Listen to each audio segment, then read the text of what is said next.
ಅದರ ಶಂಕುಸ್ಥಾಪನೆಯೂ ನಾನೇ ಮಾಡಿದೆ, ಉದ್ಘಾಟನೆಯೂ ಮಾಡಿದೆ. ಅದು ಸುಮಾರು 280 ಕೋಟಿ ರೂಪಾಯಿಗಳನ್ನು ಸರ್ಕಾರ ಖರ್ಚು ಮಾಡಿ ಪ್ರಾಧಿಕಾರವನ್ನು ರಚನೆ ಮಾಡಿದೆ.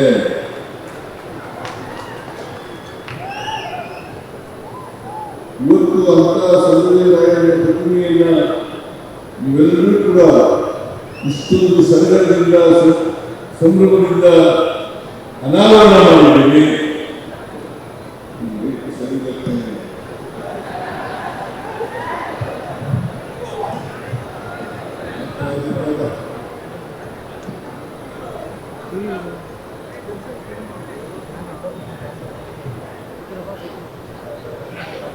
ಅಂತ ಸಂಗೊಳ್ಳಿ ರಾಯಣ್ಣ ಪ್ರತಿಮೆಯನ್ನ ಅನಾವರಣ ಮಾಡಿದ್ದೀವಿ.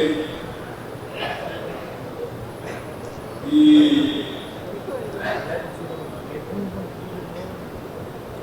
ಪ್ರತಿಮೆಯನ್ನು ಮಾಡಿದಂಥವರೆಲ್ಲರಿಗೂ ಕೂಡ ಅಭಿನಂದನೆಗಳನ್ನ ಸಲ್ಲಿಸಲಿಕ್ಕೆ ಬಯಸ್ತಾ ಇದ್ದೇನೆ.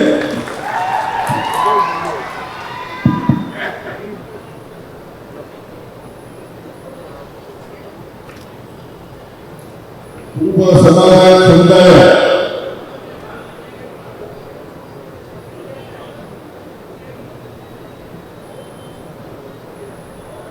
ಸುಮಾರು 7% ಇರ್ತಕ್ಕಂಥ ಜನಾಂಗ, 7% ಕೂಡ ಶಿಕ್ಷಣದಲ್ಲಿ ಬಹಳ ಹಿಂದೆ ಉಳಿದಿದೆ ಅಂತಕ್ಕಂಥ ಚಿತ್ರವನ್ನು ನೋಡಲಿಕ್ಕೆ ಸಾಧ್ಯ ಆಗ್ತದೆ.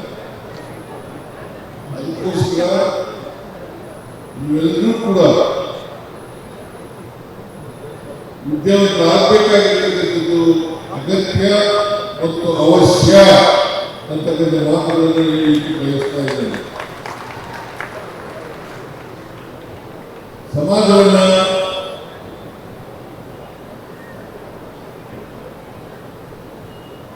ಶಿಕ್ಷಣ ಕ್ಷೇತ್ರದಲ್ಲಿ ಹೆಚ್ಚು ಜನರನ್ನ ವಿದ್ಯಾರ್ಥಿಗಳನ್ನಾಗಿ ಮಾಡಬೇಕು ಅಂತಕ್ಕಂಥ ಕಾರಣದಿಂದ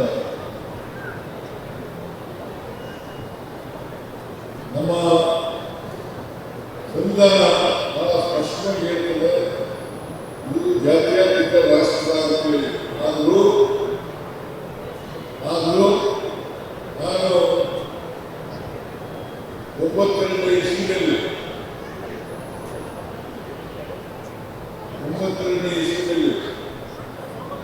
ಒಂದು ಗುರುಪೀಠ ಆಗಬೇಕು. ಅಲ್ಲಿವರೆಗೆ ಗುರುಪೀಠ ಇರಲಿಲ್ಲ. ಗುರುಪೀಠ ಆದದ್ದು 1992 ಇಸ್ವಿ. ಆಗ ನಾನು ಸೋತಿದ್ದೆ ಎಲೆಕ್ಷನ್ನಲ್ಲಿ. ಇಡೀ ರಾಜ್ಯದಲ್ಲೆಲ್ಲ ಪ್ರವಾಸ ಮಾಡಿ ಅವತ್ತು ಗುರುಪೀಠ ಆಯಿತು. ಗುರುಪೀಠ ಮಾಡುವಂಥ ಉದ್ದೇಶ ಎಲ್ಲ ಶೋಷಿತ ವರ್ಗಗಳಿಗೆ ಒಂದು ಗುರುಪೀಠ ಇರಬೇಕು. ಆ ಗುರುಪೀಠದ ಮೂಲಕ ಶೋಷಿತ ವರ್ಗದ ಜನರನ್ನ ಜಾಗೃತಿಗೊಳಿಸಬೇಕು, ಕೆಲಸ ಆಗಬೇಕು. ಶಿಕ್ಷಣ ಎಲ್ಲರಿಗೂ ಸಿಗಬೇಕು. ಶಿಕ್ಷಣದಿಂದ ಯಾರು ಕೂಡ ವಂಚಿತರಾಗಬಾರದು. ಬಾಬಾ ಸಾಹೇಬ್ ಅಂಬೇಡ್ಕರ್ ಅವರು ಬಹಳ ಸ್ಪಷ್ಟವಾಗಿ ಹೇಳಿದ್ದಾರೆ, ನಿಮ್ಮ ಅದ್ಭುತ ಆಗಬೇಕಾದರೆ ಶಿಕ್ಷಣದಿಂದ ಮಾತ್ರ ಸಾಧ್ಯ ಅಂತಕ್ಕಂಥ ಮಾತುಗಳನ್ನು ಹೇಳಿದ್ದಾರೆ. ಶಿಕ್ಷಣದಿಂದ ಮಾತ್ರ ಸಾಧ್ಯ ಅಂತ. ಯಾಕಂದ್ರೆ ನಾರಾಯಣ ಗುರುಗಳು ಅವರು ಹೇಳಿದ್ದಾರೆ, ಶಿಕ್ಷಣದಿಂದ ಸ್ವತಂತ್ರರಾಗಿ ಅಂತಕ್ಕಂಥ ಮಾತುಗಳನ್ನು ಹೇಳಿದ್ದಾರೆ. ಅಲ್ಲಿಂದ ಶಿಕ್ಷಣ ಇದೆಯಲ್ಲ, ನಿಮ್ಮನ್ನ ಸ್ವಾಭಿಮಾನಿಗಳನ್ನಾಗಿ ಮಾಡಲಿಕ್ಕೆ, ನಿಮ್ಮ ಜ್ಞಾನ ವಿಕಾಸ ಆಗಲಿಕ್ಕೆ, ನಿಮ್ಮ ಅಭ್ಯುದಯ ಆಗಲಿಕ್ಕೆ, ನೀವು ಎಲ್ಲರೂ ಕೂಡ ಸ್ವತಂತ್ರವಾಗಿ ಬದುಕಲಿಕ್ಕೆ ಸಾಧ್ಯ ಆಗ್ತದೆ. ಅದಕ್ಕೋಸ್ಕರ ಶಿಕ್ಷಣ ಯಾರು ವಂಚಿತರಾಗಬಾರದು. ಇವತ್ತು ಸಮಾಜದಲ್ಲಿ ಅಸಮಾನತೆ ನಿರ್ಮಾಣ ಆಗಿದ್ರೆ ಅದಕ್ಕೆ ಮುಖ್ಯ ಕಾರಣ ಜಾತಿ ವ್ಯವಸ್ಥೆ. ಈ ಜಾತಿ ವ್ಯವಸ್ಥೆಯ ಪರಿಣಾಮವಾಗಿ ಅಸಮಾನತೆ ನಿರ್ಮಾಣ ಆಗಿದೆ. ಯಾಕಂತಂದ್ರೆ ಶೂದ್ರವರ್ಗದ ಜನ ಅಕ್ಷರ ಸಂಸ್ಕೃತಿಯಿಂದ ವಂಚಿತರಾದ ಅಕ್ಷರ ಸಂಸ್ಕೃತಿ ಎಲ್ಲರೂ ಬರ್ತಿದ್ರೆ ಈ ಅಸಮಾನತೆ ನಿರ್ಮಾಣ ಆಗಲಿಕ್ಕೆ ಸಾಧ್ಯ ಆಗ್ತಾ ಇರಲಿಲ್ಲ. ಆ ಕಾರಣದಿಂದ ಅವಕಾಶಗಳು ಎಲ್ಲರಿಗೂ ಸಿಗಬೇಕು,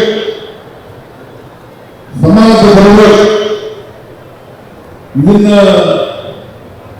ಕನಕದಾಸರು ಹೇಳಿದ್ದಾರೆ, ಬಸವಣ್ಣ ಹೇಳಿದ್ದಾರೆ, ಅಂಬೇಡ್ಕರ್ ಹೇಳಿದ್ದಾರೆ, ಮಹಾತ್ಮ ಗಾಂಧಿ ಹೇಳಿದ್ದಾರೆ, ಬುದ್ಧ ಹೇಳಿದ್ದಾರೆ.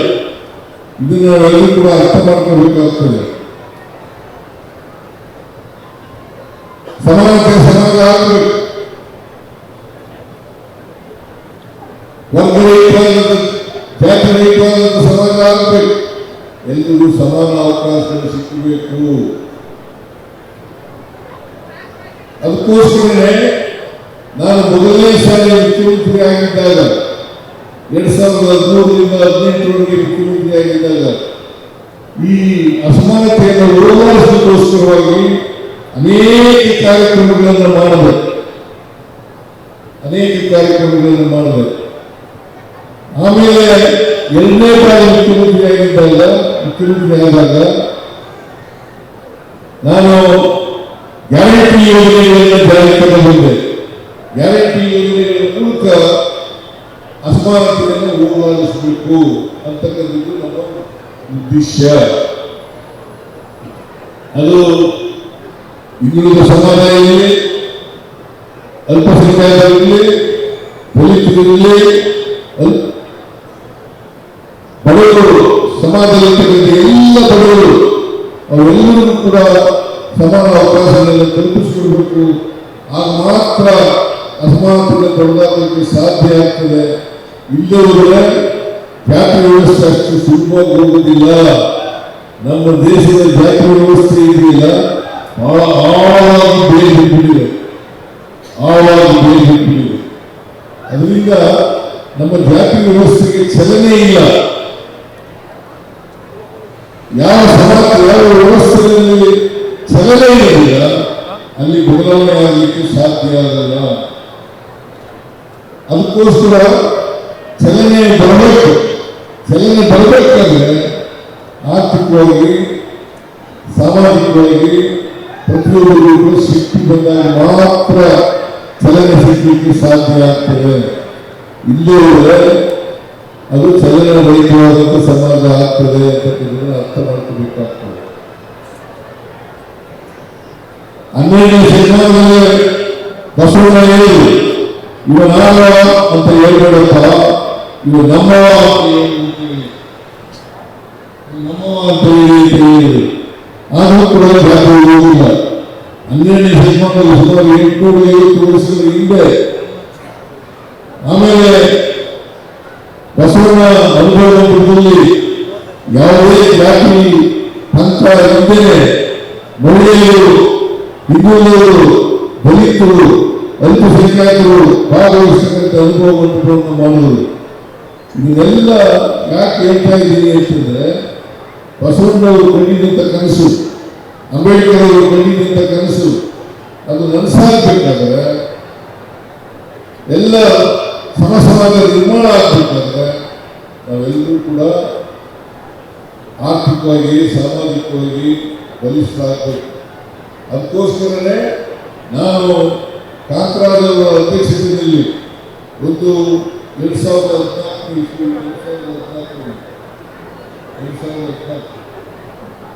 ಆಗ ಹಿಂದುಳಿದವರ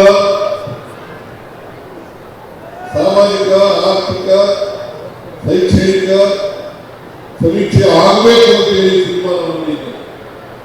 ಅವರು ವರದಿ ಕೊಟ್ಟಿದ್ರು. ನಾನು ಅಷ್ಟೊಂದಿಗಾಗಲೇ ವರದಿ ಕೊಟ್ಟಾಗ ನಾನು ಇರಲಿಲ್ಲ. ಮತ್ತೆ ನಾನು ಸರ್ಕಾರ ಬಂದ ಮೇಲೆ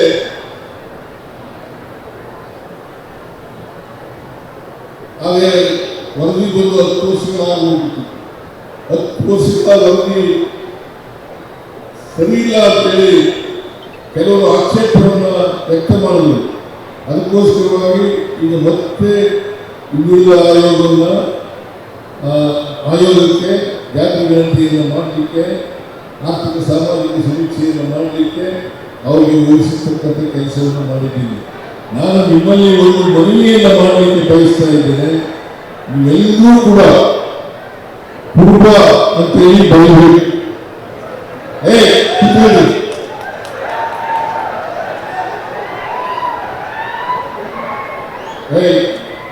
ಪೇಟ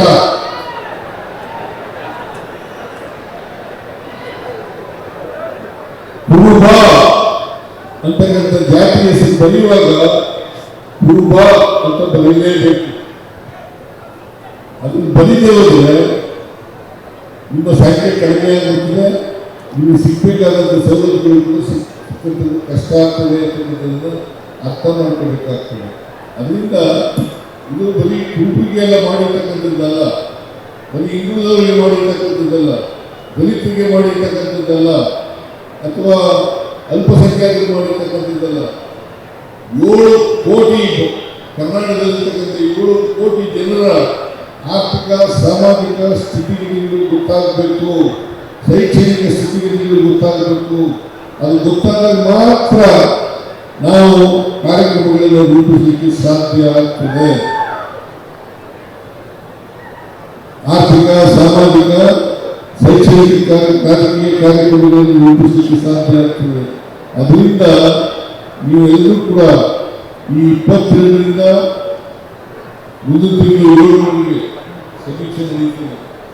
ಆ ಸಮೀಕ್ಷೆಯಲ್ಲಿ ನೀವೆಲ್ಲರೂ ಪಾಲ್ಗೊಳ್ಳಬೇಕು, ತಪ್ಪಿಸಬಾರದು. ಯಾವುದೇ ಕಾರಣಕ್ಕೆ ಆ ಸಮೀಕ್ಷೆಯಿಂದ ಒಳಗಡೆ ಉಳಿಯಲಿಕ್ಕೆ ಪ್ರಯತ್ನವನ್ನು ಮಾಡಿಕೊಳ್ಳುವುದು ಅಂತಕ್ಕಂಥ ಮಾತುಗಳನ್ನು ಹೇಳಲಿಕ್ಕೆ ಬಯಸ್ತಾ ಇದ್ದೇನೆ. ನಮ್ಮ ಗೋಡ ಜಿಲ್ಲಾ ಅಧ್ಯಕ್ಷರು ಏನಂತ ಹೆಸರು ಗುರುನಾಥ್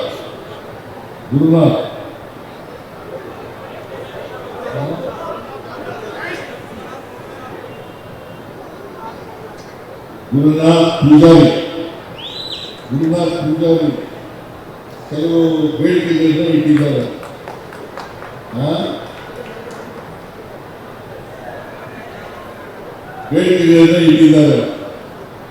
ಈ